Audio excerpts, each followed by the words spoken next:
In today's episode, we have David Girvin as our guest. It's rare to find a leader who can both architect a complex security program and articulate its value to any audience.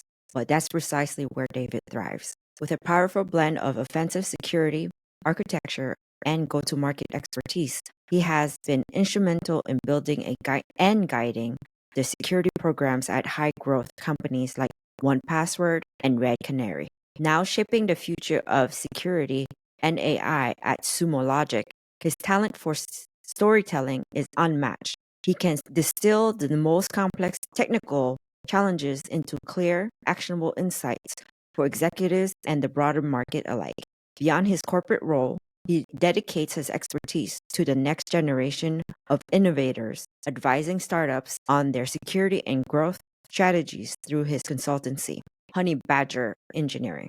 He is a true strategist, storyteller, and security expert. With David, we will talk about the escalating landscape of cyber threats that presents a significant challenge for all organizations, and smaller healthcare companies are particularly vulnerable. With limited resources and sensitive patient data, establishing a robust cybersecurity is no longer a luxury, but an absolute necessity. Our conversation today aims to provide practical guidance for small healthcare IT teams, covering everything from initial cybersecurity investments and essential toolkits to the crucial decision of when to engage external security expertise and how to evaluate potential partners. By addressing these key areas, we hope to empower smaller healthcare organizations to build resilient defenses and proactively stay ahead of evolving cyber risk.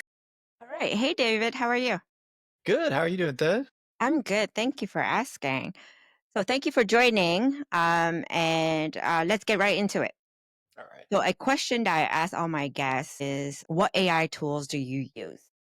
Everything. I work in AI, like we build AI at Sumo, and then I also help with architecture and security on that side, even though I'm technically marketing. So I pretty much live in LLMs most of the day.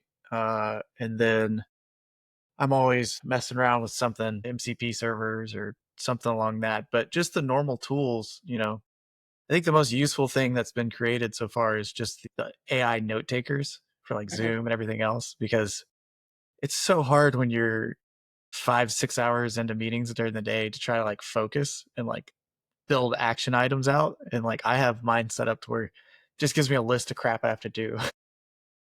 Nice. So Nice. yeah, Yeah, I use anything. I use that too, and it helps a lot. And especially like re-jog your memory by just reading the notes. Like, oh yeah, that's what we talked about. Yeah, exactly. Yeah. I get so lost in the conversation sometimes I can't really retain the information. So it's pretty helpful for me. Yeah, same here. All right. So, in today's episode, we will talk about healthcare and cybersecurity. So, now, why is cybersecurity such a high priority for smaller healthcare companies today? Well, I think most organized attackers like realize that there's a sweet spot where you have enough money coming into the business, but maybe not enough that you could prioritize building out a security team or something like that. So they look at everything as percentages and return on value. So if they're basically building verticals like you would in sales, we know we can attack this and we'll probably have the highest return rate for the effort we put into it. I think that kind of mid, smaller healthcare companies a sweet spot. Obviously, there's a lot of money flowing through it and probably not a security team. And it's they have a lot of things that not only can they intercept like funds, moving that towards accounts payable and spoofing that kind of stuff, but there's a lot of information they can sell, that protected health information. You can sell that kind of stuff on the dark web Mhm. as well as the old normal stuff. All the critical PIIs that we Exactly. want to protect. So, what is the first cybersecurity tool a growing healthcare IT team should invest in? Yeah. I think kind of the first thing I would start with is the basics, right? So like an EDR and then setting up some sort of password manager for the company. I'm pretty particular to those. I worked at 1Password on their security team, and then setting up MFA. Like those are like kind of the first basic things. I think a step beyond that's going to be like, you know, with the MFA and single sign-on after that, you're gonna want to have some disaster recovery stuff as well as some targeted training for like phishing, accounts payable, that kind of stuff. Yeah. Because I've seen most of the real successful attacks that I see in that small healthcare size, as well as construction companies, is accounts payable spoofing. They break into your email, and then they can basically redirect funds, give a different address, wiping an email as it comes in. That's happened to good personal friends of mine. It's happened to a lot of people my consulting side of my life has dealt with. That's interesting. I didn't think about that. And how about email security? Yeah, that's that next step, I'd say, is email security, and then dealing with just training. A lot of people, it's the little things. Like training doesn't have to be crazy. You don't need to design some crazy phishing email, but if you sit down with people and you can kind of get their attention, not Mhm. for an hour security thing, but maybe for just 15 minutes, and like buy everybody a beer or a coffee and a donut or something to like focus in, be Right. like, don't ever click on this. It's like the rules are basic, but I think it's still 60% of all vulnerabilities start at the person, right? They're on the person level, someone making a mistake and clicking on something or putting their information in a fake website. Yeah, I totally agree with that. I've seen a lot of hacking happening with just, you know, with the person itself because they don't have that knowledge of what to look for, right? If it's too good to be true, don't click on it, right? The Prince of Africa is not going to ask you for money. He has enough Exactly. money. Yeah. Like, what about your daddy, like the king? Like, doesn't he have money? Yeah. But why is he asking you, a regular person in America, for money? Yeah. Any of those kind of scams are set up in interesting ways. They're like one of the things people don't realize is those kind of scams and then the emails that have like a lot of spelling mistakes in them.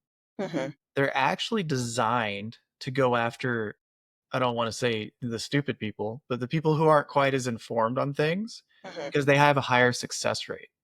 If you think about if organized crime is going after and trying to hack a whole bunch of people, whether it's through an email or, one of these like stories, like, oh, they don't want to do any actions because that costs them money unless they're going to get return on it. So they actually build that stuff in so normal people would look at it and be like, dude, who wrote this? Like there's spelling mistakes everywhere. It looks like my writing actually. And or like there's no way this would ever happen.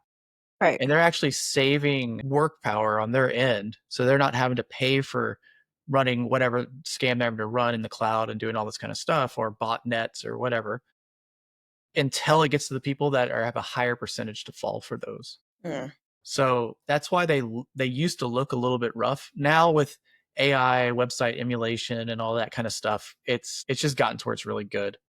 yeah, I almost completely got busted from a fake sale for a clothing company that I buy my clothes from. I buy their like quarterly sales, mhm, and I clicked on the website and they did such a good job with the AI emulation. It looked exactly like it.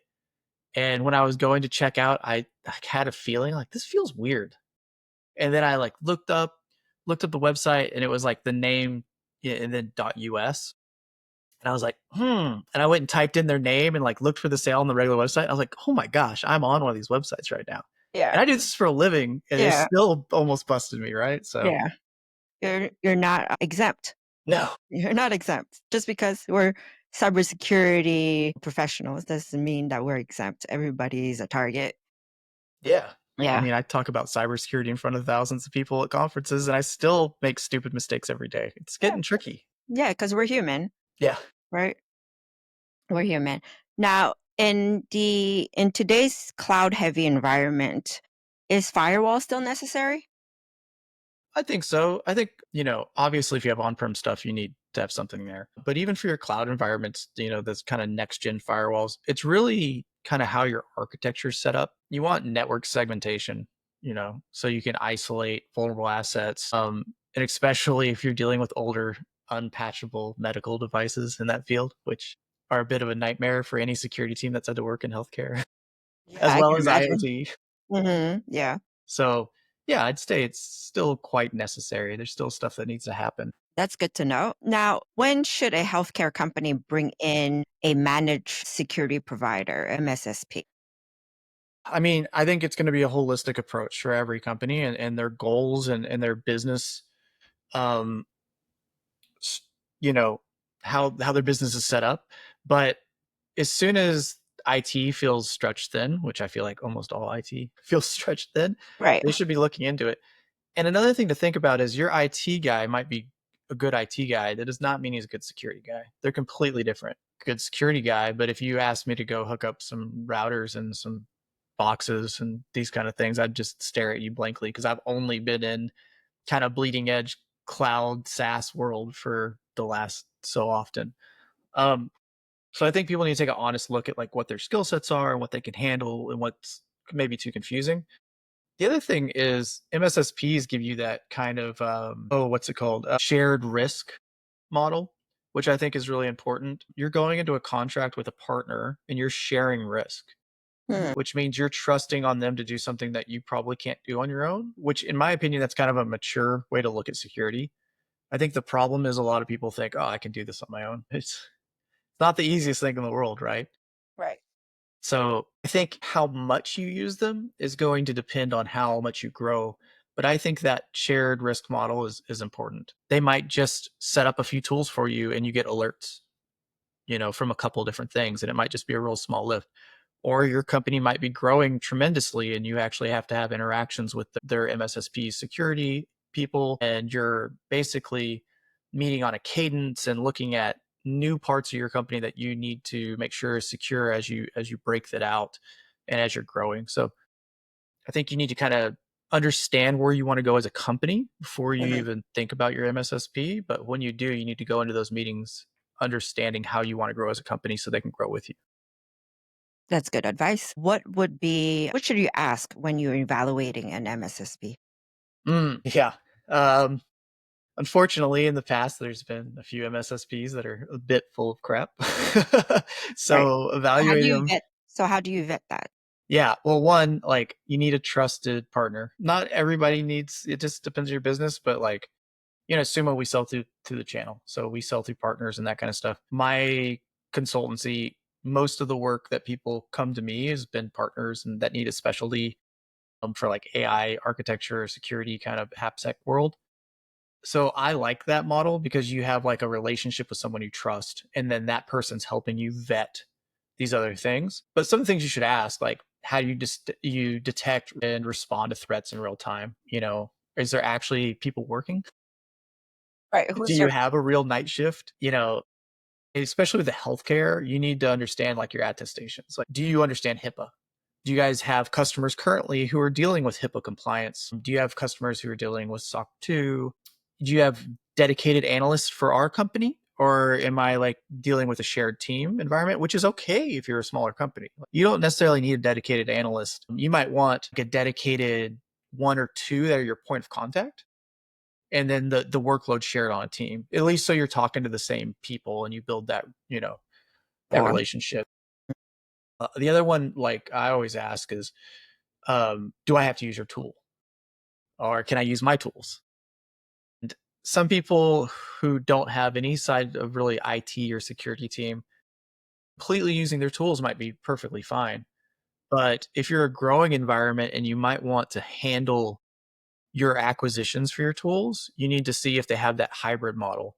So we do that a lot to where someone will buy Sumo under their company through their partner.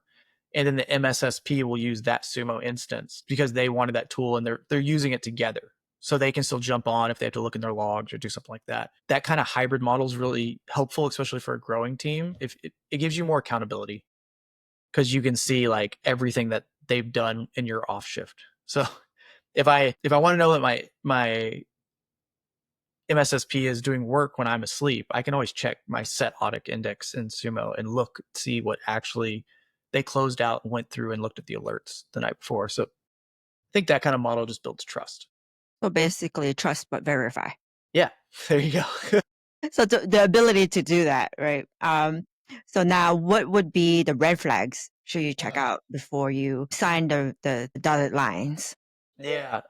For me, it's like I kind of push back on just one size fits all productization across the board.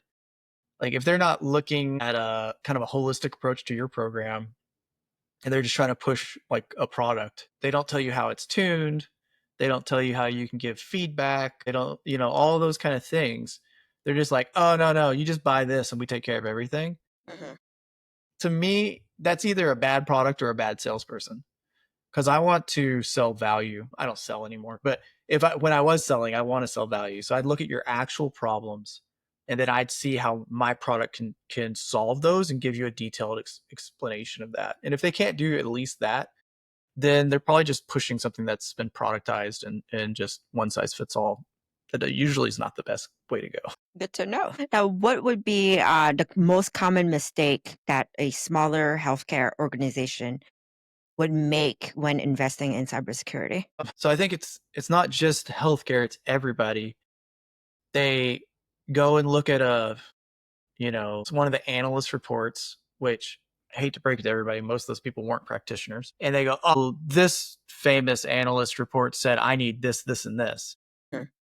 And then they go and buy that stuff and they don't actually ever get it working properly. Like people don't realize that when you buy a security tool, that's the short part. You Yeah. have to get all the data in, you have to tune it, you have to get all the stuff working. And the better tools now do a lot of that stuff easily, but you still have to get the work done. You have to learn how to use the tool.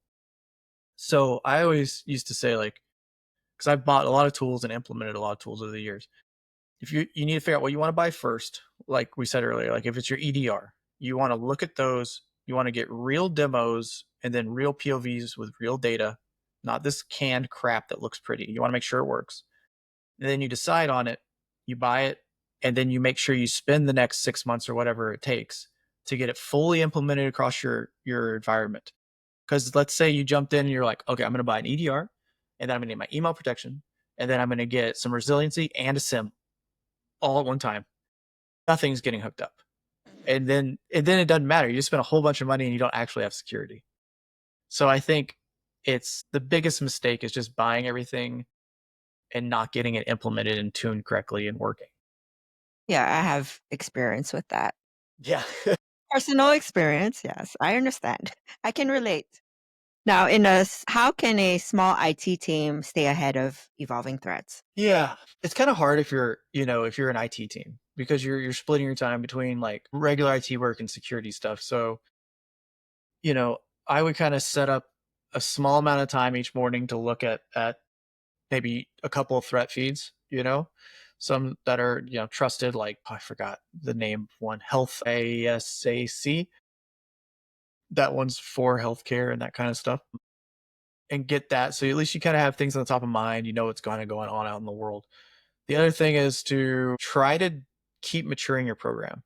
So you might want to run some tabletop exercises with your MSSP on the quarterly marker or the half year marker and be like, okay, what are our gaps? What have we not covered yet? And you're not looking to get upsold. You're looking to have a program that keeps maturing. So if the MSSP uncovers a big blind spot in your business and your attack surface that you don't have covered, it might not be something you have to buy a tool for. It might be some policy changes or something like that. And I think on the MSSP side, they need to understand that too. Like you're doing this tabletop exercise to show them where they need to work on things, not necessarily to upsell them for the next year's, bonus. So it's kind of that iterative approach to maturity. And like it should take you a couple of years from the start to get to a mature program. It's nothing that happens overnight. And no one that hasn't like an IT team that does security is going to have enough time to mature a program instantly. If maybe if they had a couple of security engineers and they had someone like me consulting, I can jump in there and get them to knock stuff out in 6 months. But that's not the reality in most places, right? So you Right. need to like take a very detailed approach, work with your MSSP, make sure that you have that good trusted relationship, and just slowly build those building blocks of your program. Yeah, step by step. And you can't go from 0 to 100, right? I mean, I try to with everything I do in life, and that usually ends me up, up a creek without a paddle constantly. Well, we have experience, so now we know. If a healthcare company only has time or budget for one action this quarter, what do you suggest? I mean, I would do kind of what I said earlier, which is just that run a phishing campaign. Do like one real basic get together, make it fun. Security doesn't have to suck. It doesn't have to be some stupid Zoom meeting you sit through and talk about like actual threats that could happen and explain them to people instead of being like, oh, you clicked on this link, we're all screwed. Like talk about like exploits. People find that stuff fascinating when you put it in layman's terms. You don't need to start talking about DLL injections and all this kind of stuff. But when you break it down and you make it, digestible for everybody, it can be a good conversation. So if you don't have money to spend, and you're trying to figure out, okay, this quarter our budget's maxed out, but we want to do something, do a little phishing campaign, talk about how we should be acting and looking at, websites and emails. That's all that stuff's free. And you're raising the security culture a little bit. The security teams can't secure companies. Only like building a security culture can secure companies Mhm. because the human element is always the thing that fails. And that's why like my whole thing everywhere I've ever been is my team on the security side is going to be the coolest like team in the company. We want to take people out for beers, we want to like barbecue and hang out and make stupid jokes and make memes for the company and stuff like that. And I always do that because if they see security as like, oh, these guys are smart and they're getting shit done, but they're also like humans. They're not that nerd in the closet with their like hoodie on, like hacking. I think, people start to think a little bit differently about it. And they're like, David said not to click on links in email ever. I have to go paste them and look at them. And, it just changes. Yeah. So basically, have fun with it. Yeah. Yeah, have fun with it. Have a conversation, get some coffee, donuts, and some beer. Yeah. Fun Zoom meeting if everybody works from home. For sure. And like it's security, grumpy old security is dead. It didn't work. It still doesn't work. Those guys who are friction creators in the business suck. Just get them out of your company. Good security people add value to the business, and I'll stand by that. There's healthy friction, but not friction that slows businesses down and makes everything annoying and is just a cost center. So I think there's a better way to do things nowadays. Yeah, I agree. I mean, I don't want to be like when I was the one of the security analysts at my old job, I was doing the cybersecurity awareness training. And yeah, I did sound boring. I did. Like I can admit it, right? Like it was a boring 1 hour. But now, like thinking about it, I'm like, yeah, I could have made it more fun. Yeah, it's a little harder when the companies are big, but when the companies are smaller, like the ones we're talking about, you can do a lot more fun stuff, right? Like, I mean, I used to meet up as an AppSec architect. I would meet up at our quarterly hackathons and make sure that I took the engineering teams out to the bar and hung out. Or we would go play video games in the office or something, just something chill. I think building those relationships is how you get stuff done in a business. It's not mandating things. Yeah. Now, to conclude, I usually ask this question Okay. to all my guests. If you had a superpower, what would it be? Oh, man, I needed this before. This is a hard one. I needed to think about this one. Superpower. It could be a real one that, we've seen on Marvel and DC Comics and whatnot, or something out of the box. So mine would probably be teleportation. Okay. Because I'm a surfer. I've struggled to come back from a really bad back injury, but I spent my 20s chasing big surf all around the world, and I don't have quite the resiliency I had, in my 40s now before I hurt myself. So if I could teleport, I could still go out and surf on really big days, and then before I get run over by a train, I could just teleport out of the way. I think that's Yep. and when my kids are screaming, I could disappear, which would be nice. The Screaming Kid Getaway. Yeah. Would you call it the Screaming Kid Getaway or the teleportation to big waves? Yeah, I'm gonna go with the teleportation to big waves Okay. every time. I miss big waves. My body can't handle them quite as much as I could in my 20s, but Did you get teleportation would be key. you get big waves in Hawaii? Yeah. Awesome. I split my time winters in Hawaii and summers in Indonesia, so it was pretty perfect for many Nice. years. Nice. That's pretty cool. Well, I thank you for joining me today, and thank you for everybody for listening. And I'll see you next time. Thanks, Thanks. then. It was fun. Cheers. Bye.